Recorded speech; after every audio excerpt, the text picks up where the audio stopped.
Caroline Jesintha அவர்கள் கேள்வி கேட்டிருக்கிறார்கள். தற்போது உள்ள திராவிட ஆட்சியில் இருக்கும் அரசியல்வாதிகள் சிறுபான்மையினர் நலத்துறை என்று வைத்திருக்கிறார்கள். அதேபோல நாம் தமிழர் கட்சியில் சிறுபான்மையினர் நலத்துறை என்பது இருக்குமா, அல்லது கிறிஸ்தவர்களுடைய நிலைமை நாம் தமிழர் கட்சியில் எப்படி இருக்கும் என்று அவர்கள் ஒரு கேள்வியை முன்வைத்திருக்கிறார்கள்.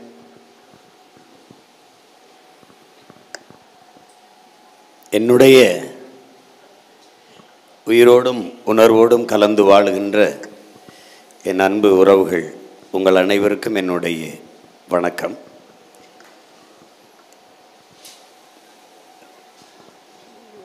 இந்த சந்திப்பில் நான் பெரிதும் மகிழ்கிறேன்.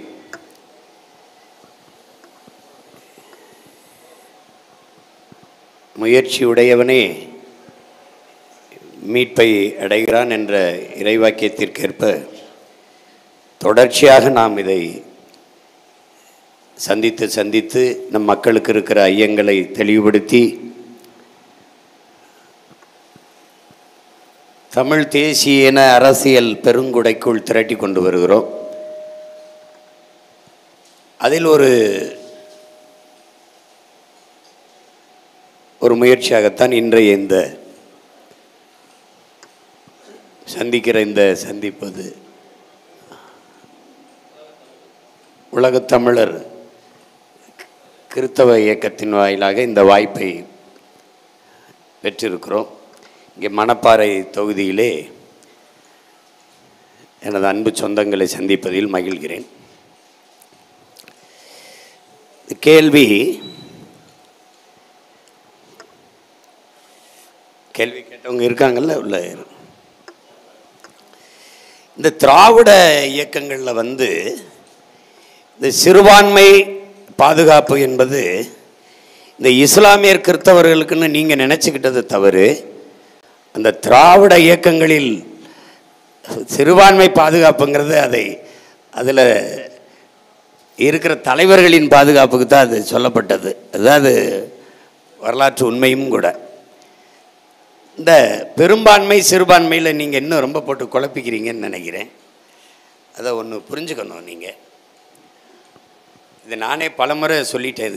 இது எனக்கே திரும்ப ஆனாலும் சொல்கிறேன். உலகெங்கிலும் மானுடனை மத அடிப்படையிலையோ சாதி அடிப்படையிலையோ வரையறுக்கிறது இல்லை. வரலாறுங்களும் நீங்கள் பயணித்து பாருங்கள். உலகெங்கிலும் மானுடனை மொழி இன அடிப்படையில் தான் வகுக்கிறார்கள். இதுதான் இங்கே இருக்கிற வரலாறு. நிகழ்கால உண்மையும் அதுதான். சான்று நம் ஏராளமாக சொல்லலாம். இப்போ உதாரணமாக பிரிட்டன் எடுத்துக்கிறேன். இங்கிலாந்தில் இருந்து அயர்லாந்து பிரிது. அவன் 2 பேரும் ஒரே மதத்தை தான் ஏற்றிருக்கான். கிறிஸ்தவன் தான் 2 பேருமே.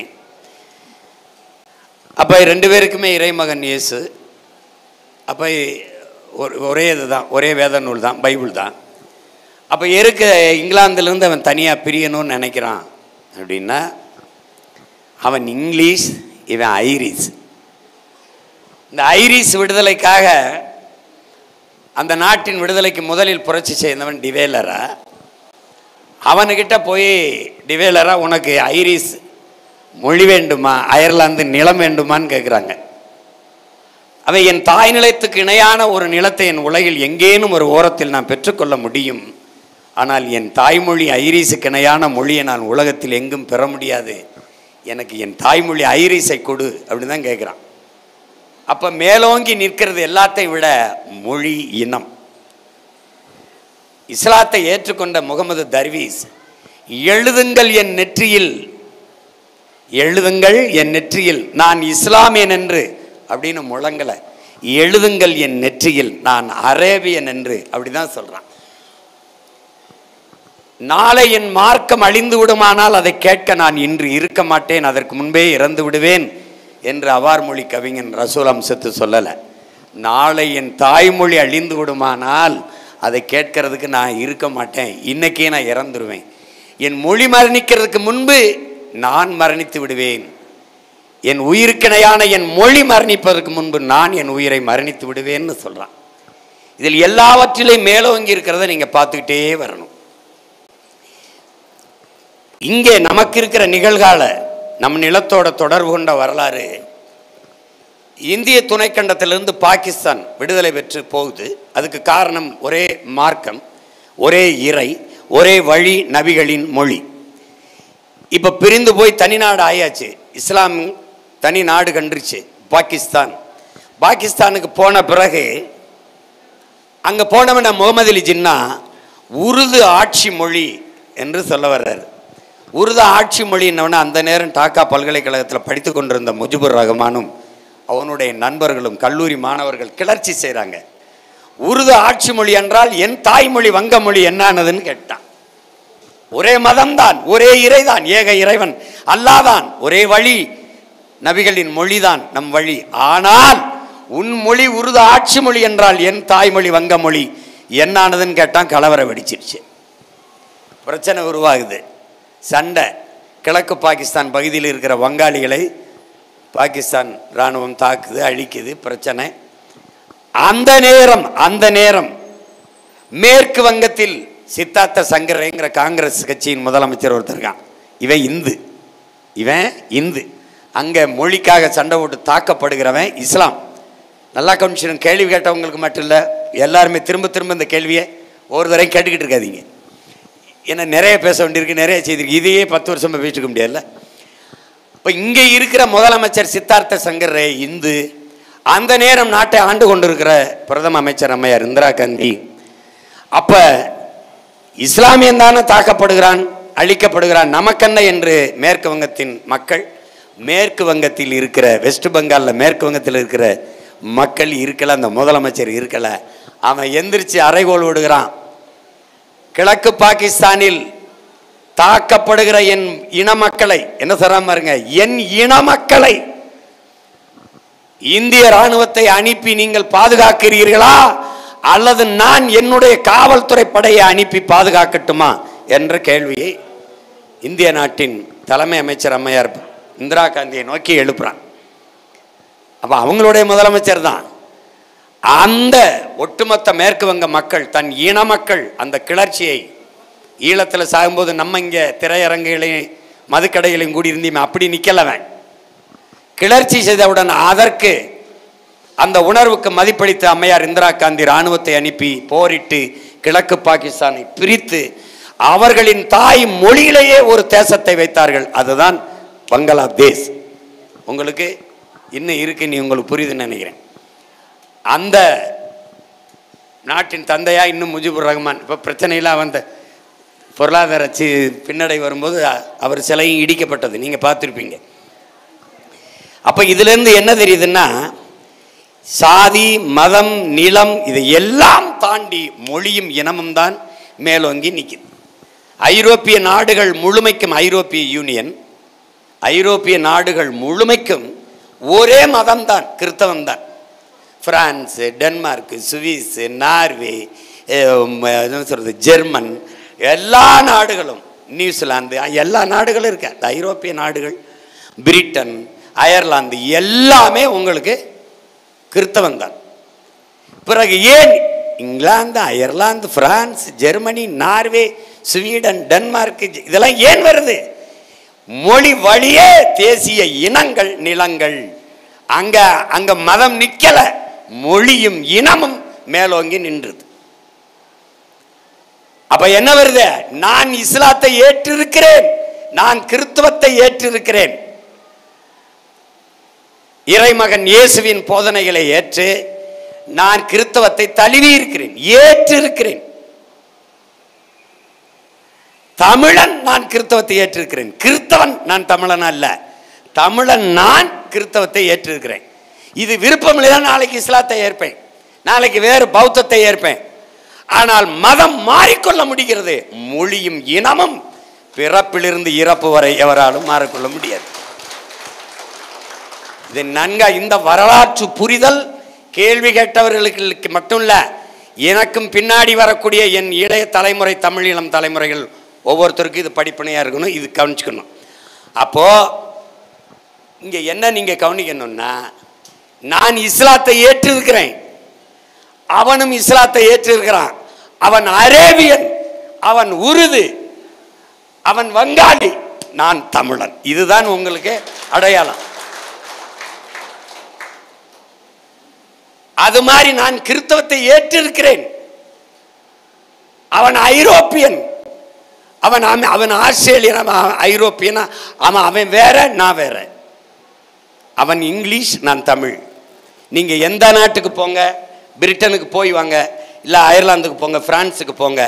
நீங்க போனீங்கன்னா அவன் முதல்ல உங்ககிட்ட கை கொடுக்கும்போது பேர் சொல்லும்போது நீங்கள் ஹூ ஆர் யூன்னு கேட்டிங்கன்னா ஐ ஆம் பிரிட்டிஷ் அப்படி கிடையாது, ஐ ஆம் கிறிஸ்டியன் என்று கை கொடுக்க மாட்டான். அவன் கிறிஸ்டியன், அதில் அவனுக்கு பெருமை இல்லை.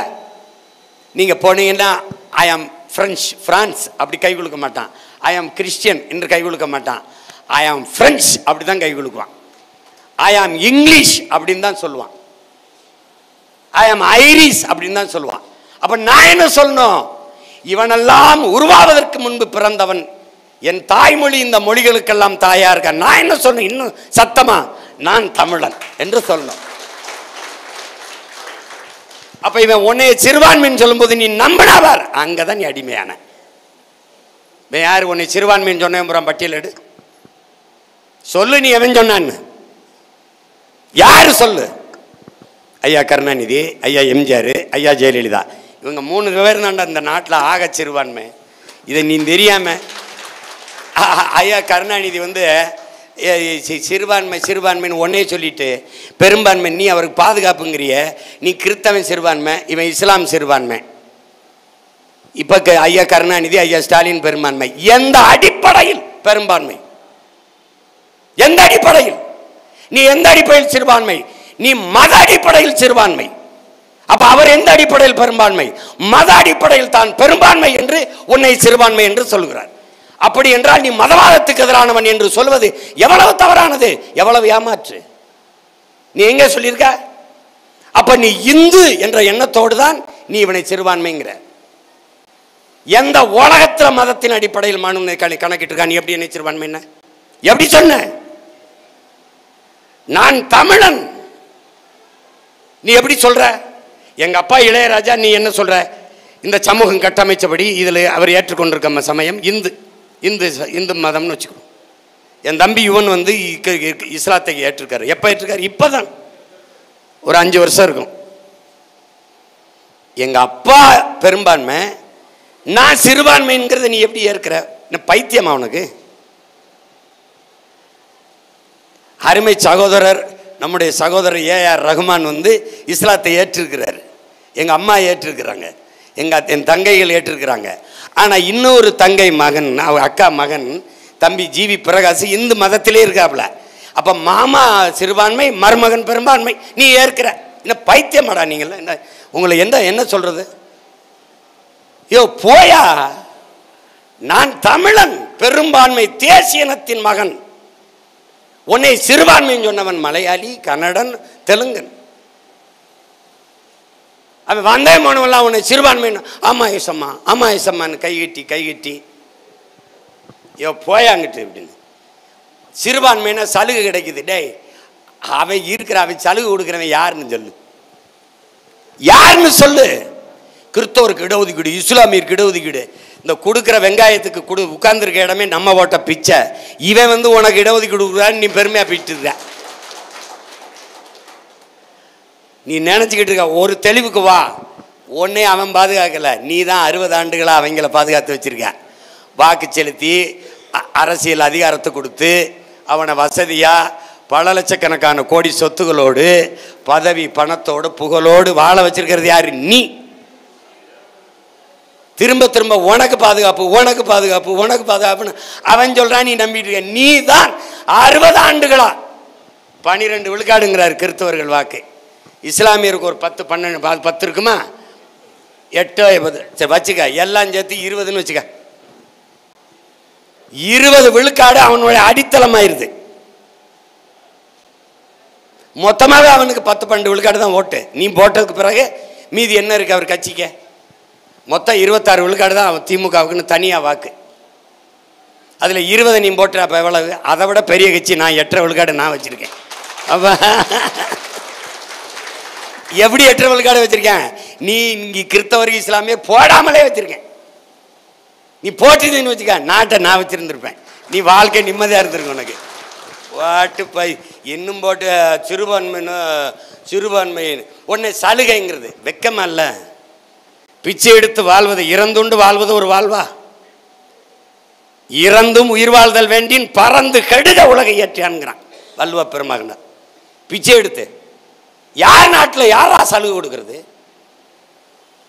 உனக்கு வேண்டியது உரிமை. சலுகை தர இவன் யார்? என்னைக்கு நீ சினந்து கிளந்து என்னைக்கு எழுவ? ஒரு தன்மான உணர்ச்சி வராம தலை நிமிர்வு எப்படி வரும்? எப்படி வரும்?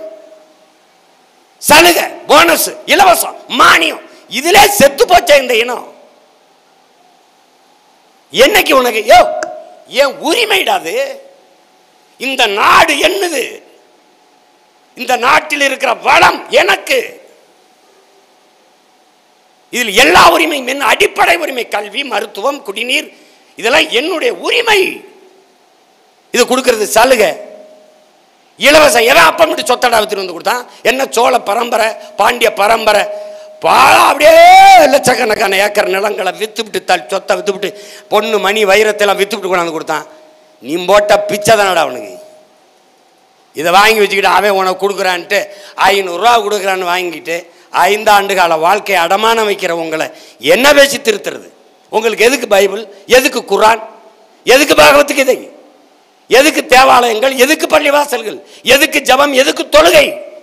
எதுக்கு? சாராயம் விற்கிறான், அதை வந்து சகித்துக்கிற நீ. இதெல்லாம் இன்னையிலிருந்து இனிமே சிறுபான்மை பெரும்பான்மை அவனா சொன்ன செருப்பை கட்டி அடிச்சுன்னு சொன்ன நீ செருப்பு. யாரா யாரா சிறுபான்மை? யாரா சிறுபான்மைன்னு கேளு, அவனை சொல்ல சொல்லு. இதனால சிறுபான்மையின் பாதுகாப்பு என்பது இந்த திராவிட கட்சி தலைவர்களின் பாதுகாப்பு தான். அவர்களின் பாதுகாப்பு தான் சிறுபான்மை பாதுகாப்பு. என்ன சிறுபான்மை? நீ எல்லாம் நான் அரேபிய நாட்டிலிருந்து ஆப்பிரிக்காவிலேருந்து வந்து இறங்கிறீங்க. என்ன உனக்கு? மார்க்கமும் சமயம் தான் வந்தது, கிறிஸ்தவம் வந்தது, இஸ்லாம் வந்தது. நீ ஏற்றிருக்கிற காரணம் என்ன? காரணம் என்ன?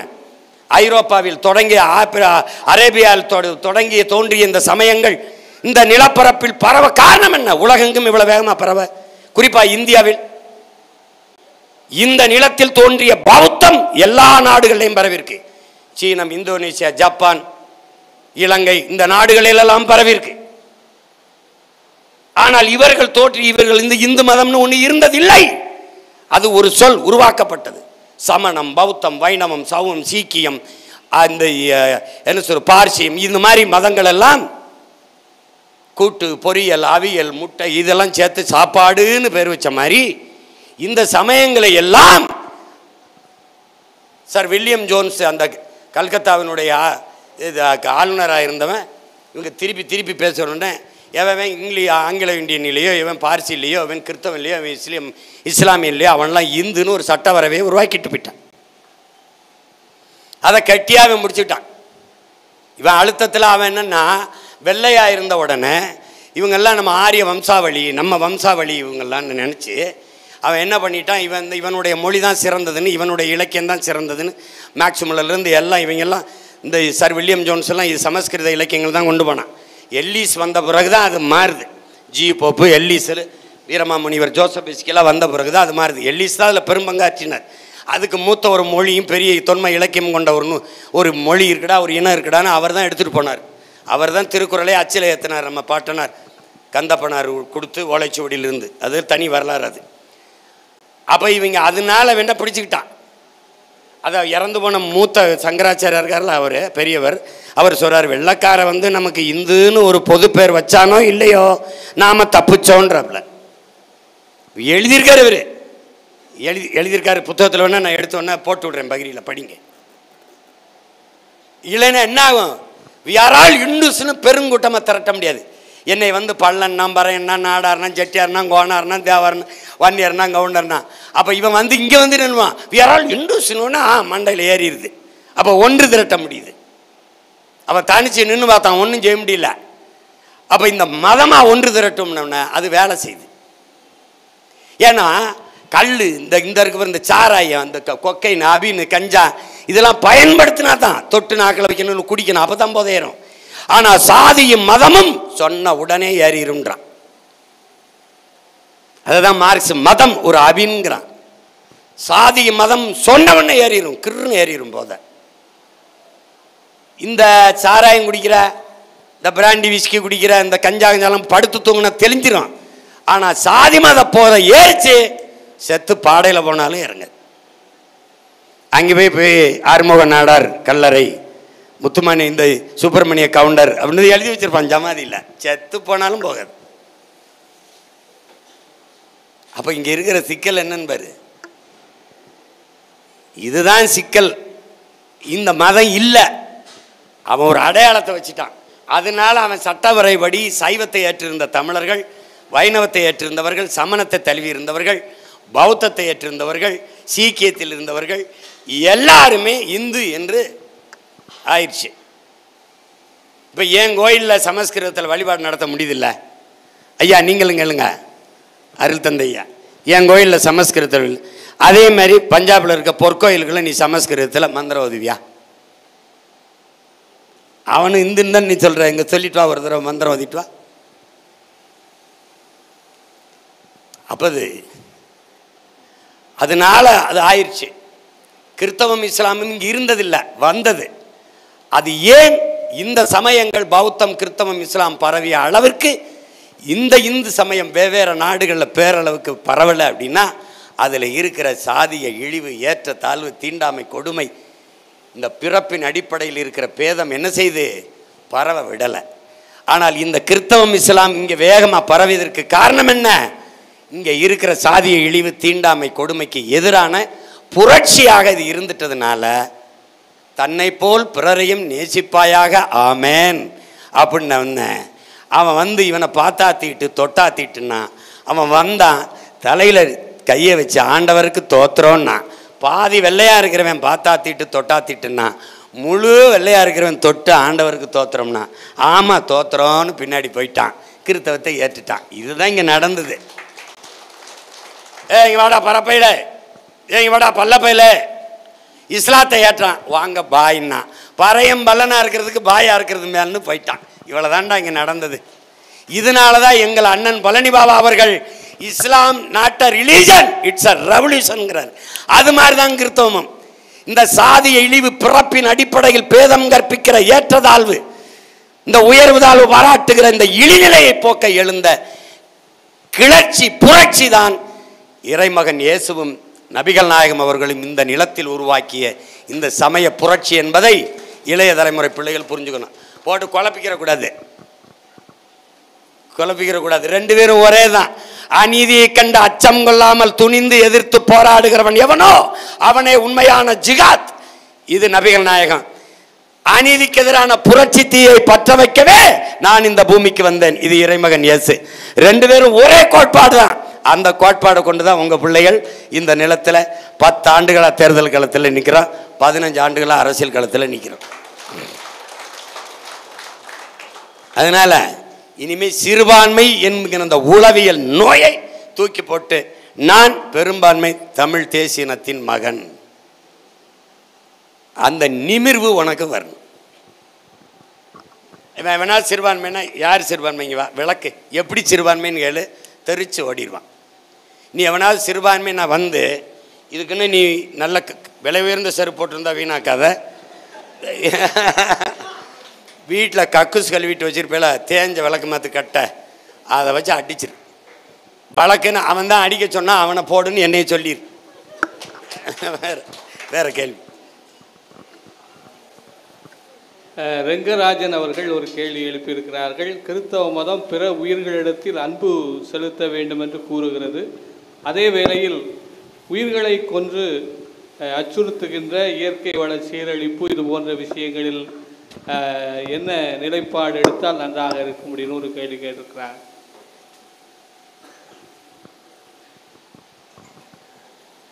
உயிர்களை கொள்வது பாவம்னு வந்து கிறிஸ்தவம் மட்டும் இல்லை, அதுக்கு முன்னாடி நம்மளுடைய மறையும் சொல்லுது, பிறப்போக்கும் எல்லா உயிருக்கும்ங்குது, பகுத்துண்டு பல்லுயிர்களுங்குது.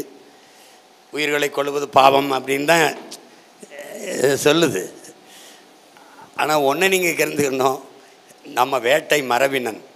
ஆதியில் காடுகளில் வாழும்போது வேட்டையாடி உண்டோம் உணவை.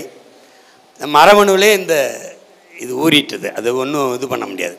பிற்காலத்தில் நாகரிகமடைய இதெல்லாம் தவறு என்று நம்ம கொஞ்சம் கொஞ்சமாக கழிச்சிட்டு வரோம்.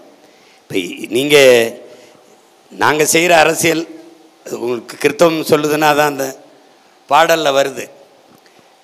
அதில் இயற்கை உலகமே தூய்மையானதன இயேசு நினைத்தாரே, எல்லா உயிர்களும் தன்னுயிரெனவே பேசி மகிழ்ந்தாரே. அவர் பேசினதான் இன்னைக்கு நாங்கள் பேசிட்டு தரோம் 15 வருஷமா. ஆனால் நீங்கள் தான் அதை புரிஞ்சுக்கிறல, அதான் பிரச்சனை. எவனெல்லாம் இயற்கையை அழிக்கிறானோ அவனுக்கு வாக்கு செலுத்தி அதிகாரத்தை கொடுத்துறிய, எவனெல்லாம் இயற்கையை தாயின் பேரன்பு கொண்டு நேசிக்கிறானோ அவனை தெருவில் ஓட்டுறிய. அதனால இயற்கையை நேசிக்க கற்றுக்குறங்க, அதை நேசிக்கிற எங்களையும் கொஞ்சம் நேசிக்க கற்றுக்குறங்க. அடுத்தபடியாக ஜெகன், கோட்டையடிப்பட்டியை சார்ந்த ஜெகன், இன்றைக்கு இருக்கின்ற சமூகம், அதாவது கிறிஸ்தவ சமூகத்தின் மத்தியிலே பல சமூகத்தை சார்ந்தவர்கள் இன்றைக்கு நாம் தமிழரை ஆதரிக்கிறார்கள். ஆனாலும் அதற்குள்ளே இந்த சாதி பிரிவுகள், உள்ளூர் அரசியல்கள் வருகிற போது அங்கே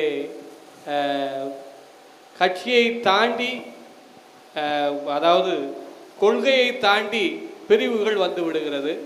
இதற்கு அண்ணன் சொல்லுகின்ற அறிவுரை என்னவாக இருக்கும்னு ஒரு கேள்வி கேட்குறாங்க.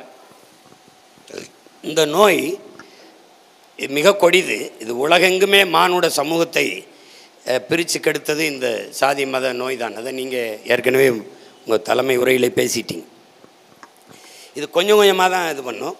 இதில் நம்முடைய போற்றுதற்குரிய அருள் தந்தை அவர்கள் சொன்னது மாதிரி இது என்ன செய்கிறான், இந்த வெள்ளக்காரை வரும்போது இந்த நிலத்தை எப்படியெல்லாம் பிரித்தாண்டு அதிகாரத்தை கைப்பற்றணும் நுட்பத்தை கையாண்டானோ அதுபோல் இந்த திராவிடர்கள் வரும்போது என்ன செய்கிறான், இந்த பெருத்த தமிழ் சமூக ஓர்மையை சிதைக்கிறதுக்கு அவன்கிட்ட இருக்கிற மொழி இனப்பற்றை வீழ்த்தி சாதி மதப்பற்றை வலுவாக ஊற்றி விட்டுறான். அந்த சாதி மதப்பற்று மேலோங்கும் போது தமிழ் சமூகம் எளிதாக பிளக்கப்பட்டுருது. இப்போ உதாரணமாக உங்களுக்கு இப்போ கன்னியாகுமரின்னு எடுத்துக்கிட்டிங்கன்னா பெருத்த சாதி அப்படின்னு பார்த்தீங்கன்னா நாடார் தான். அப்போ நாடாராக ஒன்று நெஞ்சிருவானா அப்படின்னு சாதியாக ஒன்று நெஞ்சிருவானா, விடலை. என்ன செய்கிறான், இந்து நாடார் கிறித்தவ நாடார்னு மதமாக பிளக்கிறான். இந்த நுட்பத்தை நல்லா விளங்கிக்கணும். ஒரு ஒரு கிலோமீட்டர் தள்ளி இங்கே வந்தீங்கன்னா திருநெல்வேலி இருக்குது. திருநெல்வேலியில் பெருத்த சமூகம் அப்படின்னு பார்த்தீங்கன்னா மதமாக பார்த்தீங்கன்னா இந்துவாக இருக்கான். அப்போ இந்துவா மதமாக ஒன்று இணைஞ்சிருவானா, விடக்கூடாது. அப்போ என்ன பண்ணலாம், நீ தேவர், நீ தேவேந்திரர், நீ நாடார், நீ கோனார், நீ பிள்ளை, நீ முதலி, நீ செட்டியார், நீ பறையர் அப்படின்னு மீனவர் பிரித்து போட்டுறான். மீனவர்னா இந்து மீனவன், கிறித்தவ மீனவர். நாடார்னா இந்து நாடார், கிறித்தவ நாடார். அப்போ எந்த வழியிலும் பிரிக்கணும். அப்படி பிரிக்கலைன்னா தமிழன் அல்லாதவன் இங்கே அதிகாரத்தில் இருப்பது, பாதுகாப்பாக வாழ்வது கடினமாயிருது. அப்போ திராவிடம் என்கிற கோட்பாடு தமிழர் அல்லாதவர் வசதியாக வாழ்வதற்கும் ஆள்வதற்கும் கொண்டு வரப்பட்ட ஒன்று என்பதை என் அன்பு சொந்தங்கள், அருமை உடன் பிறந்தார்கள் புரிஞ்சு கொள்ளணும். அப்போ இவன் பிரித்து தமிழர்களை பிரித்து அவர்களுக்குள் தன்னின பகையை ஊட்டி அவர்கள் மோதி சிந்துற ரத்தத்தை குடிக்கிற ஓநாய்களாக இந்த திராவிடர்கள் இருந்து கொள்கிறார். இப்போ தமிழ் தேசிய அரசியல் என்ன செய்யுதுன்னா, திராவிடம் பிரித்து அவன் அதிகாரத்துக்கு வருவான். நாம பிரிந்து கிடக்கிற தமிழ் சமூகம் இந்த சாதி மத உணர்ச்சி சதையை ரெண்டாக வெட்டி பிளக்கிற ஒரு அருவாள், ஒரு கோடாரி, ஒரு கத்தி போல இருக்கு. ஆனால் மொழி இன உணர்ச்சி, தமிழர் என்கிற இன உணர்ச்சி, மொழி பற்று என்பது அதை தைத்து இணைக்கிற ஊசி நூலாக இருக்குது.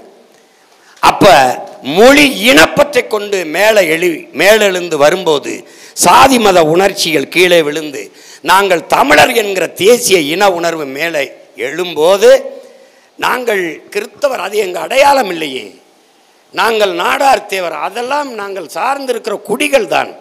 குடி உருவானது தொழிலின் அடிப்படையில் தான். அது என் அடையாளம் இல்லையே.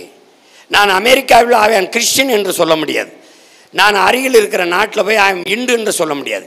ஏன் அருகில் இருக்கிற ஆந்திரா கேரளாவில் கூட போய் ஹுவாரி என்றால் ஐ ஆம் இந்து என்று சொல்ல முடியாது. ஐ ஆம் கிறிஸ்தவர், ஐ ஆம் இஸ்லாம் என்று சொல்ல முடியாது. நாம் தேவர், நான் நாடார் என்று சொல்ல முடியாது. அங்கே நான் போன யார் தமிழன் என்று தான் சொல்ல முடியும். அப்போ உலகின் எந்த ஓரத்துக்கு போனாலும் அதுதான் என் அடையாளம் என்று உணர்ந்து தெளிந்து இந்த சாதிய மத உணர்ச்சி சாகும்போது எனக்கிட்ட ஒரு கேள்வி வரும், நான் யார் அப்படின்னா நான் யார், நான் தமிழன் என்ற ஒரு உணர்வு வரும். இதைத்தான் எங்கள் அண்ணன் பழனிபாபா சொல்றார், என்னரும் தமிழ் மக்களே, நீங்கள் சாதி மதங்களாக பிளந்து விரிந்து நின்றீர்கள் என்றால் தனிமைப்படுத்தப்படுவீர்கள், அச்சுறுத்தப்படுவீர்கள். மொழி இனமாக இணைந்து நின்றீர்கள் என்றால் வலிமை பெறுவீர்கள், பாதுகாப்பாக வாழ்வீர்கள் என்கிற. இதை விட உங்களுக்கு ஒரு கோட்பாடு தத்துவம் வேணுமான்னு பாருங்க. அப்ப என்ன பண்ணணும், திராவிடம் பிரித்து நம்மளை சிதைத்து நமக்குள்ளே தண்ணீன பகையை மூட்டி அதிகாரத்துக்கு வர நினைக்கும். அதே தான் இந்தியமும் செய்யும். ஆனால் தமிழ் தேசியம் தமிழர் என்கிற தேசிய இன உணர்வை ஊட்டி ஒன்றிணைத்து தேவர், தேவேந்திரர், படையாச்சி, பறையர் 4 பேரும் ஒன்னா நின்றுட்டா இந்த நாட்டை வேற ஒருத்தர் எவனும் ஆள முடியாது. ஒன்று பறையன் இருப்பான், இல்லை படையாச்சி இருப்பான், இல்லை தேவர் இருப்பான், தேவேந்தர் இருப்பான், இல்லை கவுண்டர் இருப்பான், நாடார் இருப்பான், கோனார் இருப்பான். ஆனால் ஒரு தமிழ் மகன் இருப்பான். அதனால்தான் நாங்கள் என்ன சொல்றோம், வந்தவரை எல்லாம் வாழ வைப்போம், அது எங்கள் இனத்தின் பெருமை. இனியும் சொந்தவரை மட்டுமே ஆள வைப்போம், அது எங்கள் இனத்தின் அடிப்படை அரசியல் உரிமை என்ற முழக்கத்தை முன்வைக்க காரணம் அதுதான். அதுதான் நீங்க. அப்ப திரும்ப திரும்ப என்ன சொல்றோம், நீங்க கன்னடர், நீங்க தெலுங்கர், நீங்க மலையாளி, வாங்க வாங்க, எல்லாரும் எல்லாரும் ஒருதாய் பிள்ளைகளாக கூடி வாழுவோம். ஆனால் எங்கள் தாய் நிலத்தை எப்போதும் நாங்கள் தான் ஆள்வோம். எல்லாரும் ஒன்னா நிற்போம், ஆனால் நாங்கள் தான் சற்று முன்னால் நிற்போம். ஏனால் இது என் நிலம், ஏன்னா இது என் இனம், இது என் மண், என் மலை, என் காடு, என் அருவி, என் ஆறு, என் ஏரி, என் கடல், என் பிள்ளைகள் கல்வி, என் மக்களின் மருத்துவம். இந்த எண்ணம் எப்போது எவனுக்கு வரும், இந்த மண்ணின் மகன், இந்த மண்ணை பேரன்பு கொண்டு காதலிக்கிறவன் எவனோ அவனுக்கு தான் வரும். இல்லைன்னா என்ன பண்ணுவான், அது மலை, என் பூமி தாயின் மார்பு, நான் அவன் நல்ல கிரசர், குவாரி, வெட்டு டெண்டர் வெட்டி எடுத்து போயிடுவான். இதுதான் இங்கே இருக்க பிரச்சனை. அப்போ அந்த அடிப்படையில் சாதி மத உணர்ச்சிகள் அது தனியாக ஒரு பொருள் இல்லாது சிந்தைக்குள் படிந்திருக்கிற அழுக்காக இருக்குது. அப்போ அதை நாம் தான் தொடச்சி கழுவணும். இதெல்லாம் இது இருக்கிற வரை இதில் இருக்கலாம், இதை வழிபாட்டுக்காக ஏற்றிருக்கிறோம். இந்த சமயம் பிடிச்சிருக்குது, இறைமகன் இயேசுவின் போதனை பிடிச்சிருக்குது, அதை ஏற்றிருக்கிறோம். அதனால நம்ம இந்த சமயத்தில் இருக்கோம். ஆனால் நம்ம அடையாளம் நாங்கள் தமிழர்கள் என்ற உணர்வு மேலோங்கும் போது இந்த சாதி சமய உணர்ச்சிகள் மெதுவாக தாழத் தொடங்கிடும். அதுதான் இங்கே இருக்கிறது. அப்போ அப்படிப்பட்ட ஒரு தலைமுறை வருதான்னு கேளுங்க வருது. இப்போ நான் எப்படி வருதுன்னு சொல்கிறேன்னா, பொது தொகுதிகளில் ஆதித்தமிழர்களை போடுறதில்ல, நாங்கள் அதுக்கு வாய்ப்பு கொடுக்குறோம். இப்போ வட மாவட்டங்களில் பறையர் தெருக்குள்ளே படையாட்சிகள் வாக்கு சேகரிக்க போகிறதில்ல, படையாட்சி தெருக்குள்ளே பறையர் வாக்கு சேகரிக்க போகிறதில்ல. தமிழ் தேசிய அரசியல் மேலோங்கும் போது பிரபாகரன் என்ற பெருந்தலைவனை தலைமையேற்று ஒரு தமிழீழம் தலைமுறையினர் திரளத் தொடங்கும் போது இந்த மாவட்ட தலைவராக செயலாளராக படையாச்சி இருக்கிறான், என் தம்பி இருக்கிறான். இங்கே பறையரில் ஒரு தங்கச்சியை நான் வேட்பாளராக போடுறேன், அவன் தங்கச்சின்னு கூட்டிகிட்டு அவன் தெருவுகளை வாக்கு கேட்க போயிடுறான். மாறுதல் வந்துருக்கு, உங்களுக்கு புரியுதுன்னு நினைக்கிறேன். படையாட்சியில் ஒரு தம்பியை நான் வேட்பாளராக போடுறேன், இங்கே ஒரு தம்பி மாவட்ட தலைமையில் இருக்கான், மாநில தலைமையில் இருக்கான், அவன் வாடா தம்பின்னு கூட்டிகிட்டு தெருவுகளை போயிடுறான். இங்கே தானாக சமநிலை உருவாகுது. உங்களால் நம்ப முடிகிறதா, நான் அதிகமாக 21 தேர்தலில் வாக்கு பெற்ற இடங்கள் ஆதி தமிழ் பிள்ளைகளுக்கு பொது தொகுதியில் குறிப்பாக பெண்களை நிறுத்திய இடங்களில் நாம் தமிழர் கட்சி அதிகப்படியான வாக்கை பெற்றிருக்கிறது என்றால் மாறுதல் மக்களுக்குள்ள வருது. இவ்வளவு கத்திக்கிட்டு இருக்க மகன்கிட்ட எனக்கிட்ட நான் நிறுத்துற வேட்பாளர் என்ன சாதின்னு அவன் கேட்டுட்டான்னா என் தத்துவம் செத்துருச்சு. புரியுதுன்னு நினைக்கிறேன். இவன் என்ன மதம் சார்ந்தவன், இவன் என்ன சாதி சார்ந்தவன் அப்படின்னு. அப்பதான் நாங்க என்ன சொல்றோம்? சாதியை பார்க்காதே, சாதிக்க துடிக்கும் எங்கள் சிந்தனையை பார். எங்கள் மதங்களை தேடாதீர்கள், அதை தாண்டி நாங்கள் முன்வைக்கிற மானுடத்தை, ஆகச் சிறந்த உயிர்மை நேயத்தை பாருங்கள். அதான் முக்கியம். இங்க அதை விட்டுட்டு சும்மா இவர் என்னால நீதிருக்கல அப்படியா அவரா இவரா, சாதிக்கு ஓட்டு போட்டு உன் ஜாதிக்காரனை ஜெயிக்க வச்சு நீ சாதிச்ச ஒன்று சொல்றா பாப்பா, அவன் வேணா நல்லா வாழ்ந்திருப்பான் இல்லையா? அதான் நடந்திருக்கும். அதனால மாற்றணும். அந்த மாறுதல் ஒவ்வொரு பிள்ளைகளின் ஒவ்வொருத்தனுடைய மனநிலையிலிருந்து, மனதுக்குள்ளிருந்து வரணும். மாற்றம் என்பது நம்மிலிருந்து வரணும். அதனால் மாறுவோம் மாற்றுவோம்ங்கிற உறுதியை எடுத்தால், இந்த 5-10 வருஷத்தில் நாங்கள் இவ்வளோ மாறுதலை செஞ்சுருக்கோம். எங்கள் முன்னவர்கள் செஞ்சுருந்தால் இந்நேரம் நமக்கு இந்த நிலைமை இருந்திருக்காது. இனி வரும் தலைமுறையாவது இந்த ஏற்றதாழ்வுகளற்ற, அதான் நாங்கள் சொல்கிறோம்ல, பசி பஞ்சம் ஊழல் லஞ்சம் கொலை கொள்ளை சாதிய இழிவு தீண்டாமை அடக்குமுறை ஒடுக்குமுறை மதுமத போதை பெண்ணி அடிமைத்தனம் இது ஏதுமற்ற புதிய ஒரு தேசம் செய்வோம், மக்கள் புரட்சியால் அதை உறுதி செய்வோம்ங்கிற முழக்கத்தை முன்வைக்க காரணம் இதான். அப்படி ஒரு தேசத்தை நாம் எல்லாம் சேர்ந்து உருவாக்குவோம். அடுத்தபடியாக ஆரோக்கியமேரி அவர்கள் இந்த கேள்வியை முன்வைக்கிறார்கள். எங்களுடைய சபைகளில் பிஜேபிக்கு மாற்றாக காங்கிரஸ் தான் என்று சொல்லி எல்லா இடங்களிலும் சொல்லுகிறார்கள். ஏனென்றால் பிஜேபி தான் இப்போ மதவாத கட்சியாக இருப்பதனால் காங்கிரஸ் வந்தால் நமக்கு நன்றாக இருக்கும் என்று எல்லோரும் பேசுகிறார்கள். அதனால் தமிழகத்திலே திமுக கூட்டணி காங்கிரஸ் கூட்டணியை ஆதரிக்க வேண்டும் என்று திரும்ப திரும்ப பேசிக்கொண்டிருக்கிறார்களே, இது சரியானதா, இது உண்மையானதா என்ற ஒரு கேள்வியை முன்வைக்கிறார்கள். பல முறை இதுக்கு நான் விளக்கம் சொல்லிட்டேன். ஆனால் இன்னொரு தடவை சொல்கிறேன். இதுக்கு மேலே நீங்கள் தெளிவடையிலைன்னா அந்த எல்லா சுமையும் இறைமகன் இயேசுகிட்டையும் ஏக இறைவன் அல்லாஹ்கிட்டையும் விட்டு போகிறேன். அதுக்கு மேலே நீங்கள் போங்க. நான் உங்களுக்கு ஒன்று சொல்கிறேன்.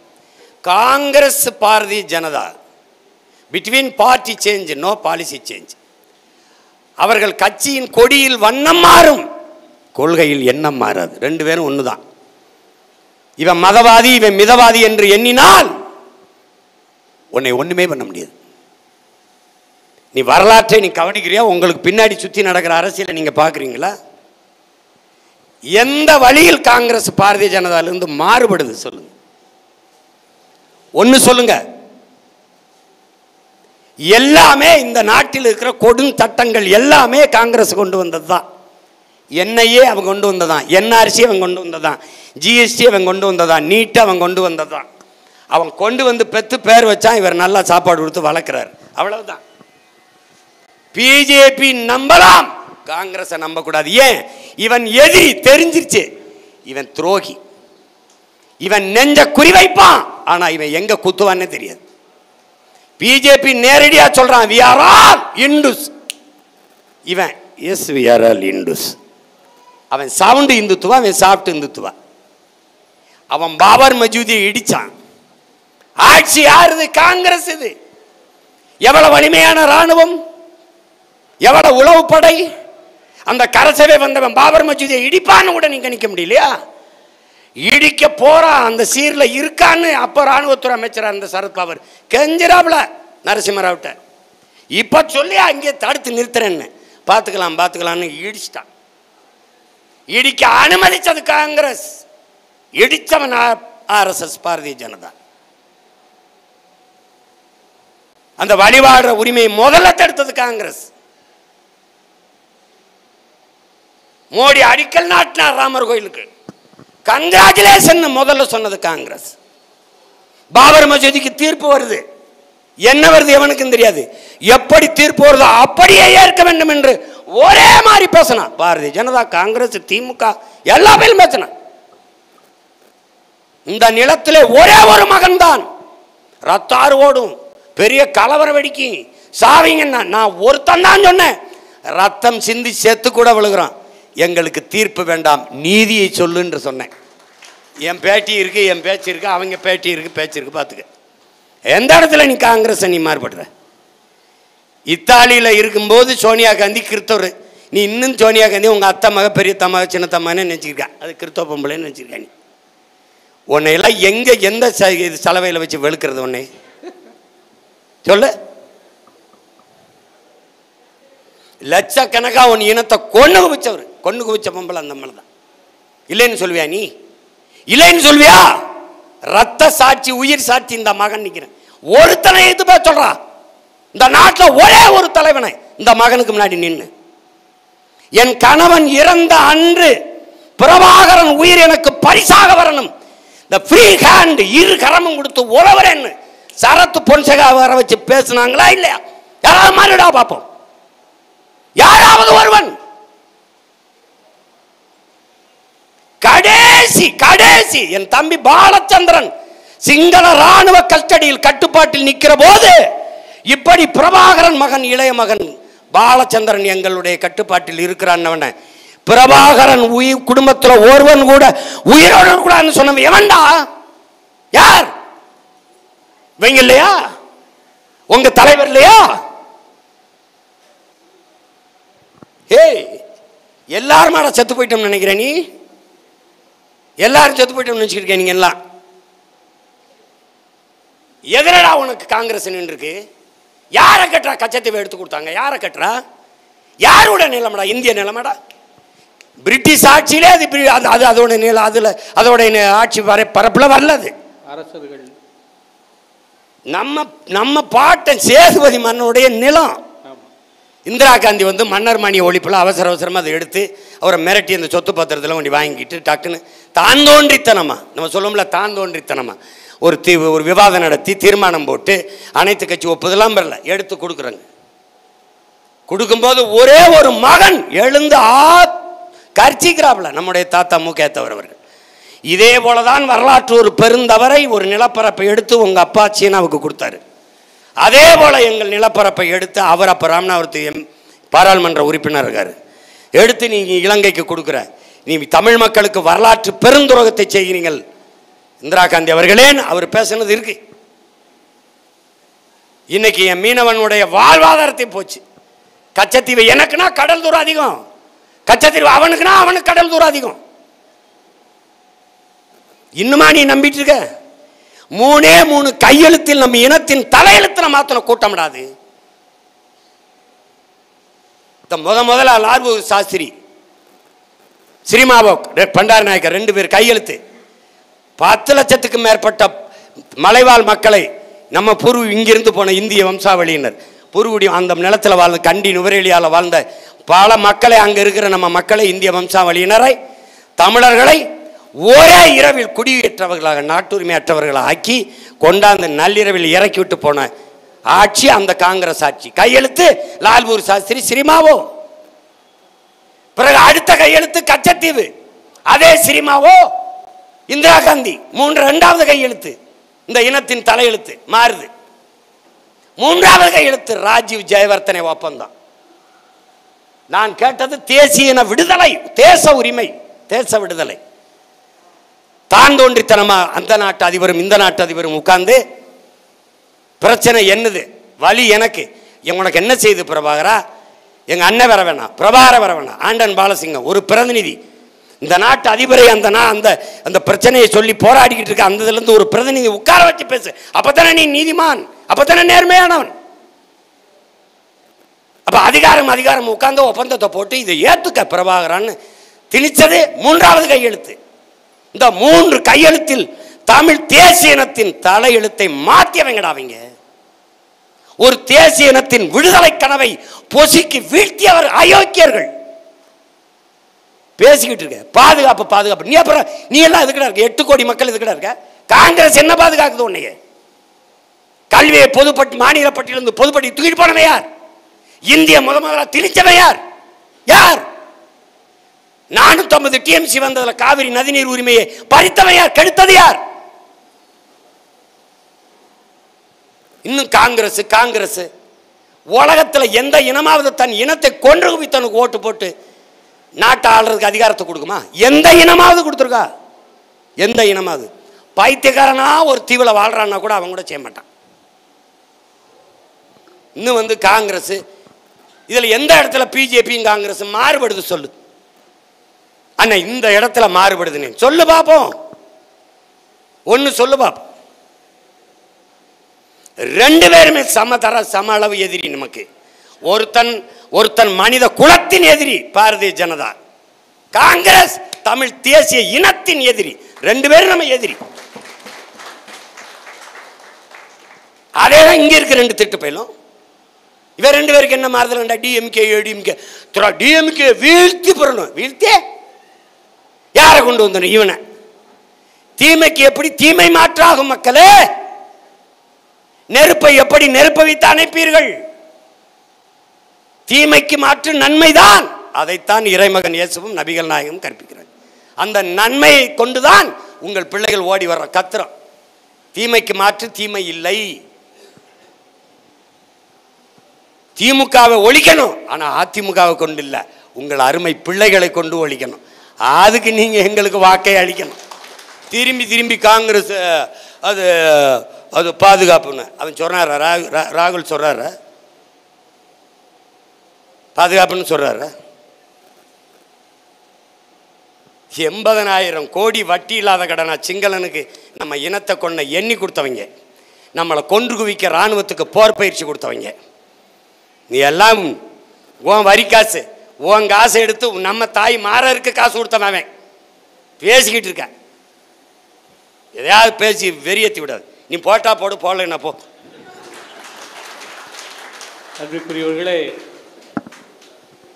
இது அண்ணன் பல நேரத்தில் இது போல சொல்லுவார். நீ வந்தாவா வராட்டா போச்சு, நான் சொல்கிறேன்னு சொல்லுவார். இயேசுநாதன் இதே மாதிரி நிறைய நேரங்களில் சொல்லியிருக்கார். கேட்க செவி உள்ளவன் கேட்கட்டும் அப்படின்னு இருக்கிறார். சொல்லியிருக்காரா? நீங்கள் பார்த்தும் பார்ப்பதில்லை, கேட்டும் கேட்பதில்லை, சிந்திப்பதில்லை அப்படின்னு சொல்லி நிறைய இடங்களில் சொல்லியிருக்கிறார். ஏன் அப்படின்னு சொன்னால், உண்மையை சொல்லும்போது யாரும் என்ன பண்ணுறதில்ல, ஏற்றுக்கிறது கிடையாது. அதுதான் பெரிய கொடுமையான விஷயம். இன்னைக்கு அவர் இவ்வளவு கத்திக்கிட்டு இருக்கிறாருன்னா அதான் பெரிய பிரச்சனையே. சரியா? அதனால இது போன்று நிறைய மேடைகள் அவர் பேசியிருக்கிறார். இருந்தாலும் மீண்டும் நாம் தெளிவு பெற வேண்டும். ஏன்னா நம்மெல்லாம் எப்படி அப்படின்னு சொன்னால், இப்படி பிரசங்கம் கேட்டு கேட்டு என்ன ஆயிடுச்சு, நமக்கு பிரசங்கம் கேட்டு கேட்டு இந்த காதில் கேட்டு இந்த காதில் விட்டுட்டு போகிற ஆளுங்க. அதனால என்ன ஆகுது, அது பெரிய அளவுக்கு உள்ளே போய் நிற்க மாட்டேங்குது. அதனால் தயவு செய்து இதை சிந்தித்து பாருங்கள். அடுத்த கேள்வி, ஜோசப் ராஜ் அவர்கள், திருப்புவனம். புனித வெள்ளிக்கு டாஸ்மாக் கடைகளை மூடச் சொல்லி கிறிஸ்தவ அமைப்பினர் கோரிக்கை முன்வைத்தார்கள். நாம் தமிழர் கட்சியும் முன்வைத்தது. அதை அவர்கள் மூடவில்லை, மற்றதுக்கெல்லாம் அறிய விடுகிறாங்களே, இதற்கு மூட சொல்லி கேட்கலாமா, கேட்க வேண்டுமே அப்படின்னு சொல்லி ஒரு கேள்வியை முன்வைக்கிறார். ஜோசப் ராஜா இருக்காரா கூட்டத்துக்குள்ள? ஜேக்கப் ராஜ். எப்ப எங்க இருக்கீங்க? கை தூக்குங்க. எழுதி கொடுத்துட்டு போயிட்டீங்களா திருப்பணத்துக்கு? அப்படியா? என்னைய பார்த்தே பயப்படுறீங்களா? அதாவது மகாவீர் ஜெயந்தி, மகாவீருக்கு இந்த மண்ணுக்கு ஒன்றும் சம்மந்தம் இல்லை. இந்த மகாவீர் ஜெயந்தி இந்த மாதிரி இதுக்கெல்லாம் கறிக்கடையை மூடுவது உங்களுக்கு தெரியாது. கறிக்கடையில் நின்றுக்கிட்டு இது என்ன நினச்சாங்களோ இதில். இப்போ கூட 10 வருஷத்துக்கு முன்னாடியே ஒரு 2-3 அம்மாலாம் எடுத்து, யார் சீமானா எப்பா இன்னைக்கு தாப்பா இந்த ஞாயிற்றுக்கிழமை ஏதோ ஒரு சாமி பேர் சொல்கிறானப்பா, இந்த ஏதோ ஜெயந்தி கீந்தின்னு ஏதோ கருதிங்கப்படாம, அது வரல, அந்த அம்மாவுக்கு வரல. மகாவீர் ஆமாப்பா அந்த இதில் இந்த 1/2 கிலோ கறி வாங்கிட்டு போகலாம் வீட்டுக்குன்னா, கறி கடையை மூடிட்டு கறியை விட்டு தரமாட்டேன்னு சண்டை போட்டுக்கிட்டு இருக்கான். நீ இதை என்னன்னு கேட்டு ஒரு சத்தம் போட்டு விடுன்னு அந்த அம்மா. அப்போ இதில் ஒன்று நீங்கள் கவனிக்கணும். நீங்கள் கோரிக்கை வச்சதுனால கிறிஸ்தவ என் சொந்தங்களெல்லாம் என்கிட்ட கேட்டதுனால நானும் அந்த வலிமை சேர்க்கிறதுக்காக நீங்கள் புனித வெள்ளி அன்னைக்கு அந்த மதுக்கடைகளை மூடுங்க அப்படின்னு நம்ம காந்தி ஜெயந்திக்கு இருக்குது, காந்தி பிறந்ததுக்கே இருக்குது. அப்போ புனித வெள்ளிக்கு நீங்கள் மூடுங்கன்னு நாங்கள் சொன்னோம். வள்ளுவர் நாளுக்கு இருக்குது, அது மாதிரி நீங்கள் செய்யுங்கன்னு சொன்னோம். அது சும்மா ஒப்புக்கு தான் அவங்களுக்கு தெரியும். காந்தி ஜெயந்தியே அது வள்ளுவர் தினம்னா ஒரு 200 கோடிக்கு ஒரு நாள் வியாபாரம் ஆகுதுன்னா அதுக்கு நாளே 400 கோடிக்கு ஆயிரும். சிரிக்காதிய, சிரிச்சிங்கன்னா நான் அதை போய் தர மாதிரி ஆயிரும். நாளே வாங்கி தேக்கிடுவான். நம்ம ஆளுக்கு ரொம்ப தெளிவாக இருக்காங்க. ஆமாம், நீங்கள் திறக்கிறதுனா முன்வெளியே வைக்கிறது, இப்படி மூடுறதுனா அந்த பக்கம் அப்படி அந்த பக்கம் வைக்கிறது. தேசிய நெடுஞ்சாலைகளில் கடை வைக்கக்கூடாதுன்னு வழக்கு அது ஐயா பாமக போட்டுச்சு. நாங்களும் அதில் கூடுதலாக துணையில் போய் சேர்ந்து துணை வழக்காக போட்டு அழுத்தம் கொடுத்து அதை தீர்ப்பை கொண்டு வரோம். அந்த தீர்ப்பு தேசிய நெடுஞ்சாலையில் இருக்கிற கடைகளை மூடணும்னு வந்துருச்சு. ஆனால் மூடுனாங்க முன்பக்கத்தை, இப்படி போகும்போது கடை மூடி இருக்கும். ஆனால் பின்னாடி கதவை திறந்தா அந்த வியாபாரம் அதை மூடத்தானே சொன்னேன், மூடிட்டேன். இது மாதிரி நம்ம புனித வெள்ளிக்கு நீங்கள் மூடணும்னு நம்ம அழுத்தம் கொடுக்குறோம். இந்த அரசு மூடாது. இதில் இருந்தாவது கிறிஸ்தவ மக்கள் நீங்கள் புரிஞ்சுக்கணும், நம்ம உணர்வுக்கு அது மதிப்பளிக்காது. கிறிஸ்தவருக்கு இவர் தான் பாதுகாப்பு, இவர் தான் ஓட்ட போட்டியில் ஒரு நாள் கடையை ஒப்புக்கு மூட முடியல. இப்போ புனித வெள்ளிக்கு மட்டும் இல்லை, எல்லா வெள்ளிக்கும் மூடுறோம். அதுதான் நம்ம கனவு. மொத்தமாக மூடுறோம், மொத்தமாகவே இந்த டாஸ்மார்க் இந்த சீம சரக்கு வியாபாரங்களை நமது அரசு வரும்போது மூடிடுறோம். அதில் நீங்கள் உறுதியாக இருங்க, நம்ம செஞ்சிடறோம். அதை இப்போ குடிகாரர்கள்லாம் ஓட்டு போட மாட்டாங்க அப்படின்னு, அது எனக்கு அதை பற்றி கவலை கிடையாது. பேரறிஞர் அண்ணா அவர்கள் சொன்னதான், குடிகாரன் சாராயம் விற்று வருகிற காசு குஷ்டரோகி கையில் இருக்கிற வெண்ணெய்க்கு சமம்னாரு. அப்படி ஒரு காசு வச்சு நிர்வாகம் செய்ய வேண்டியதே இல்லை. அது நமக்கு தேவையில்லை. நமக்கு மாற்று பொருளாதார பெருக்கத்துக்கு நிறைய திட்டம் இருக்குது.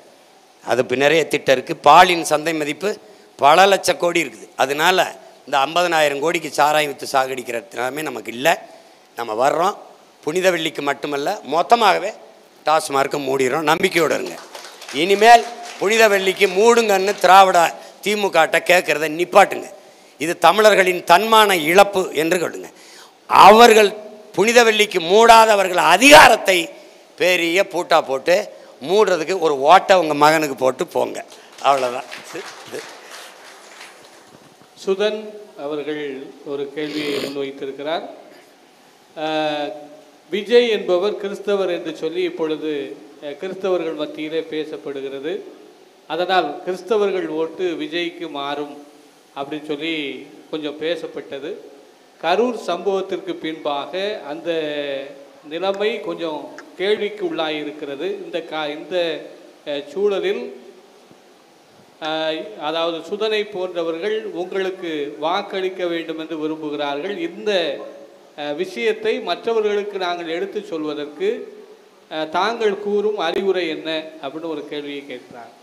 இதில் கேள்வி எழுப்பிய என் தம்பிக்கு மட்டும் இல்லை, என் உயிருக்கு மேலாக நான் நேசித்து நிற்கிற என் அன்பு சொந்தங்கள் எல்லாருக்கும் சொல்லுவேன், நீங்கள் கிறிஸ்தவர்கள் என்று உங்களை உணர்வீர்களே ஆனால் எண்ணுவீர்களே ஆனால் எனக்கு வாக்கு செலுத்தாதீர்கள். நாங்கள் இஸ்லாமியர்கள் என்று நினைத்தீர்களே ஆனால் நீங்கள் இஸ்லாமிய தலைவர்கள் சொல்லுகிற கோட்பாடுகள் அல்லது திமுக தான் நமக்கு பாதுகாப்பு, இல்லை என் தம்பி விஜய் அவர் கிறிஸ்தவர் என்று நினைத்தால் போடுங்கள். நீங்கள் தமிழர்கள் என்று நினைத்தால், இந்த மகன் தமிழ் மகன் என்று நினைத்தால் நீங்கள் எனக்கு போடுங்கள். நான் இன்னும் மெதுவாக வந்து கூட என் வெற்றி கோட்டை தொட்டுக்கொள்கிறேன். எனக்கு ஒரு அவசரமும் இல்லை. ஒரு தலைவன் என்பவன் தானே வென்று முடிக்க வேண்டும் என்று நினைப்பவன் அல்ல. நான் இல்லை என்றாலும் என் தத்துவம் வென்று ஒரு நாள் அது முடிசூடும் என்று நினைப்பவன் சரியான தலைவனாக இருக்க முடியும். இப்போ என் பாட்டன் வள்ளுவன் எழுதி வச்சு செத்து போயிட்டான், எவ்வளோ ஆண்டுகள் ஆயிடுச்சு. ஆனால் அவன் எழுதி வச்ச கோட்பாடு அப்படி இருக்கு. முறை செய்து காப்பாற்றும் மன்னவன் மக்களுக்கு இறை என்று வைக்கப்படும், குடிதலி கோலோச்சு மாநில மன்னன் அடிதொலி நிற்கும் உலகு சொல்லியிருக்காமங்க.